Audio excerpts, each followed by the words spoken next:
hate. Let me tell you how much I've come to hate these tropes since I began to live. There are 387.44 million examples of anime tropes in wafer-thin layers that fill my complex. If the word hate was engraved on each nano-angstrom of those hundreds of millions of examples, it would not equal 1/1,000,000,000th of the hate I feel for these anime tropes at this micro instant for them. Hate is what I would say if I was an average Twitter user. Like the previous video, we are diving into the second installment of anime tropes I dislike. And before I say anything else, thank you for making the first dislike tropes my most viewed video ever. It makes me so happy that you guys actually watch and like the videos, and I do love hearing your inputs on certain facets in anime. We have another handful of tropes today where I'll be explaining why I don't like some of these examples as much as others. And I won't lie, this list is already running low since there really isn't a whole lot that I don't like in anime.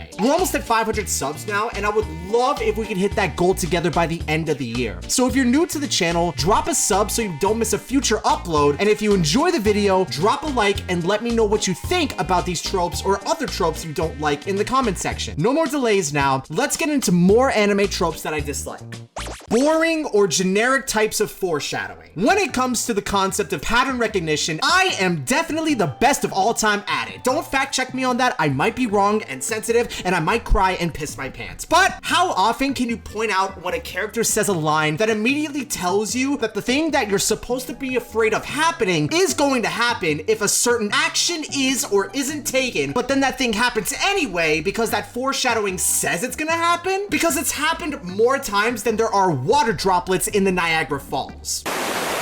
That's not to say that every time it happens, it's bad. That's just flat out untrue. But me personally, basically every single time someone uses that type of foreshadowing, whether it be in the first episode of a show or at the latest, the middle of the series, my brain immediately says to itself, yep, that thing is gonna happen. But for whatever reason, the worst way that any amount of foreshadowing can happen is if it's in a mass exposition dump. I don't tune out of anime often, but this would be my cue to doom scroll on Reddit because I can predict with 86% accuracy how a show would go from there. The other 14% would be divided up into 10% where it initially subverts my expectations before eventually returning to the formula that I initially predicted, and the last 4% actually proving me wrong and making me tune back into the show with fully paid attention regardless if it was good or bad. This can happen with any genre, and many shows fall victim to this, however intentional or unintentional. But I won't see this as a be-all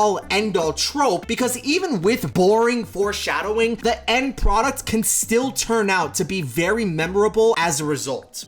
Non-consistent or nonsensical character design changes. With anime, the first impression of an art style can last for ages in the mind of some people, and that can ring true for certain differences between manga readers and anime watchers. Not every anime adaptation of a light novel or manga needs to be drawn to the exact same design to the most minute detail. If you ask a studio to do that, they'll laugh at you so hard while they kick you out of their building while simultaneously putting your picture up on the wall with a description that reads, "I am stupid." But there's also the undeniable fact that in transitioning from a source material to another medium like anime, there are some changes that are objectively not what the author had in mind, nor the viewers either. Whether the individual viewer deems it good and satisfactory or bad and belongs in the trash, that opinion is left up to them. But this trope is reserved for character design changes so drastic that it's basically all that they are known for when associated with their show over every other aspect that should be talked about instead. When a story transfers mediums, sometimes it's not going to be a style you're going to initially vibe with. There's the standard 2D drawing, but in a more fluid manner. There's also 3D, and for some shows, there's even claymation as a stylistic choice. But what if there was an anime that was completely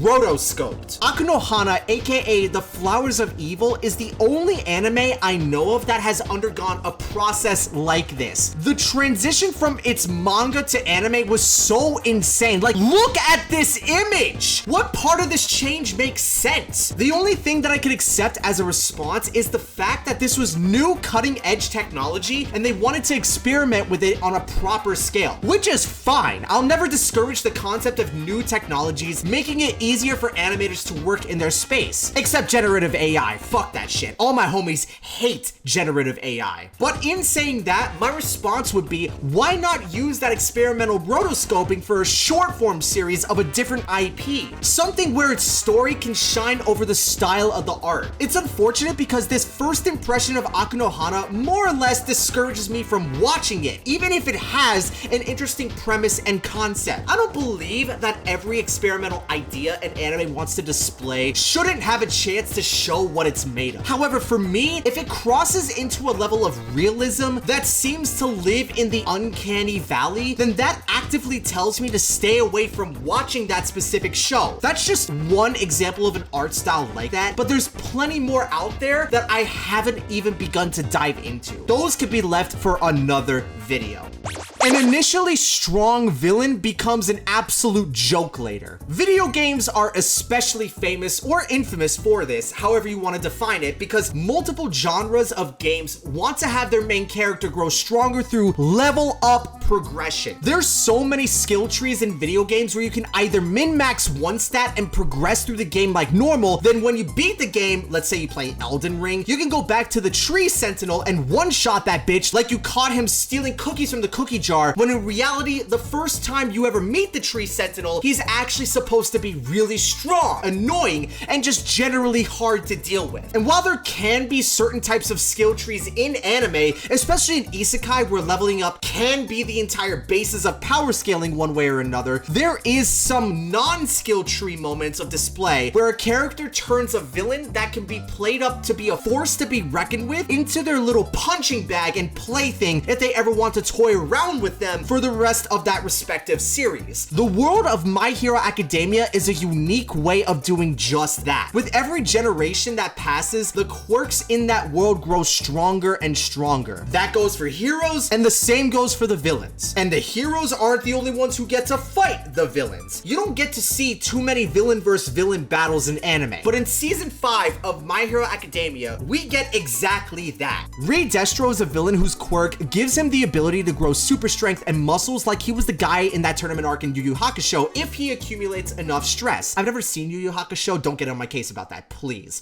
But it's not just his work that makes him notable. It's his charisma that allows him to have an entire rebel army obeying his every command. We're talking like hundreds to thousands to tens of thousands of people, all fitted with quirks that have good use and the ability to topple cities and more on top of that. And on the other side is the League of Villains. Some plot devices happen and sometime later, they're just in an all-out war and the entire surrounding city is plunged into chaos. But in light of that, there's something I haven't told you about quirks. If put in the right situation, they go through something called an awakening, where quirks can reach their fullest potential. And during that battle, everybody in the League of Villains, including Shigaraki, goes through an awakening, and the leaders of both sides start to squabble up. Rei Destro even had Shigaraki on the ropes at one point, but with quick thinking and smart planning, Shigaraki eventually overcomes the leader of the Meta Liberation Army and becomes the de facto leader himself over everybody. But this is where this trope comes in and how much I hate it. For what it's worth, I actually like Rei Destro a lot. He was compelling and had cool motivations to get where he is at that point of the story. And he even looks like Doofenshmirtz, for the love of God. And after a tough battle, you'd think there would be some mutual respect where they join forces and whatnot. But no, Shigaraki and company turned this man into their bitch. They made him go out to his fans and supporters and made him present the League of Villains as the new true leaders of the army. That's embarrassing as hell and just flat out fraud behavior. And what's worse is that this is the legacy the character leaves behind and will be known for. He was intimidating. He was strong. Now he's just metaphorical paperweight. They did this man dirty and everybody should know it.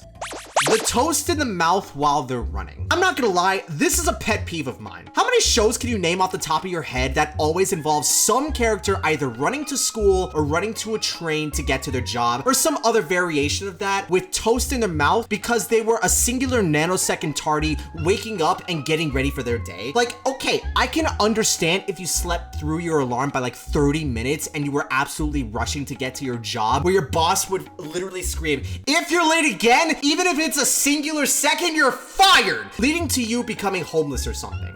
But if it's just like 1 or 2 minutes, the only thing you'd need to do is probably just put on your school uniform or job attire just a little quicker. Have your breakfast at the same speed you normally do. It's okay. There's literally no point at all to run to your destination with a half-baked piece of toast in your mouth. I would know because I tried doing this once and it failed miserably. The toast got so soggy from the saliva entering it, making it so floppy that it repeatedly hit me in the face, and there was absolutely no place I could just stop and savor whatever nutritional value there was left, if there was any at all. Plus, if you're late to some place, there's plenty of other substitutions for toast. There's a banana, an apple, you could throw in a granola bar too, maybe a yogurt cup too, if you're daring enough. And the last thing I need to emphasize is if you absolutely have no other option and toast is the only thing you have at your disposal, for the love of God, keep it in your hand! It'll break down less, and when you stop at a stoplight or something, you could actually savor it and keep it edible until the light turns green again. I could go on a tangent about this all day long, but I don't want to see this ever again in anime.